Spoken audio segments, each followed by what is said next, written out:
Yesterday, our Deputy Prime Minister and Foreign Minister, Mr. Ishaq Dar, was speaking at a think tank in Islamabad, and he talked, among other things, he also talked about uh, normalizing relations with India, and he underscored the importance of having dialogue with India in order to settle all the bilateral issues, including Jammu and Kashmir. He also dwelt on the benefits, the potential benefits of having regional economic cooperation and the usual stuff which we all talk about all the time. I, frankly speaking, do not understand as why Pakistan appears to be so desperate in re-engaging with India. Yes, we all want Pakistan and India to have a normal relationship, live side by side as good friends. No two views about that. But the question is India ready to talk to Pakistan and talk constructively? So Pakistan needs to do some introspection rather than just viscerally mentioning about dialogue with India, about engagement with India. Such statements do not really make much difference on the ground. Even if India were to accept to engage with Pakistan, can anyone imagine in Islamabad how that would come about?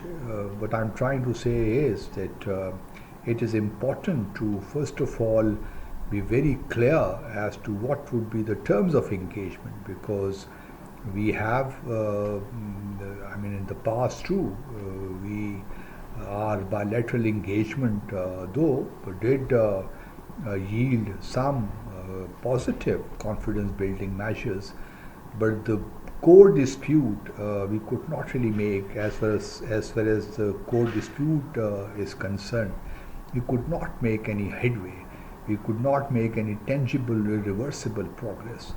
So that is the problem when I kind of raise questions about those people or about this narrative that Pakistan and India should have a normal relationship, Pakistan and India should re-engage with each other. And these voices you hear only in Pakistan. Nobody is talking about such things, officially speaking, about engaging with Pakistan. If you look at see what Indian officials say, including their external affairs minister, they have not deviated a bit from their official position, and they continue to harp the mantra of talks and terror cannot go together. So I do not know what really is behind our impatience. I fully understand that there are very strong lobbies within our decision-making circles who do want to re-engage with India no matter what. Totally, oblivious to what implications that re-engagement would have for the Jammu and Kashmir dispute, and how would it go down with the people of Jammu and Kashmir. So we are kind of living in a fool's paradise if we think that India would show flexibility or would try to settle the Jammu and Kashmir uh, because of our resumed engagement with India. I think we are so naive that perhaps many of us do not understand India. I have been making a number of proposals as to how to, uh, I mean, make some movement forward. That can be done. As a former High Commissioner to India, I do see merit in having good working relationship with India. But I'm also of the strong view that Pakistan and India relations cannot be normalized unless the Jammu and Kashmir dispute is resolved.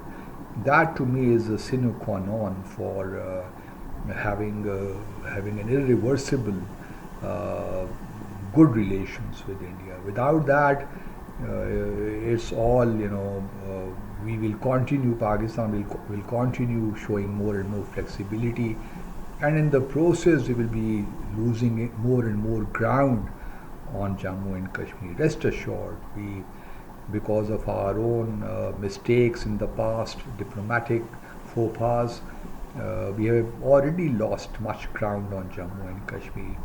So if we continue repeating mistakes, we will continue consequentially will continue giving more and more room to leverage to India, and that in diplomacy we all understand that how important patience is. If you get impatient and try to achieve something which is not there for you to get, and you end up further weakening your position diplomatically. So I personally feel that we need to tread very, very cautiously. There is no room for impatience, especially when you are dealing with an adversary, an adversary like India. You need to be not only patient but extra smart. But unfortunately, that smartness seems to have evaporated somewhere. That is missing in our diplomacy, and unless in this kind of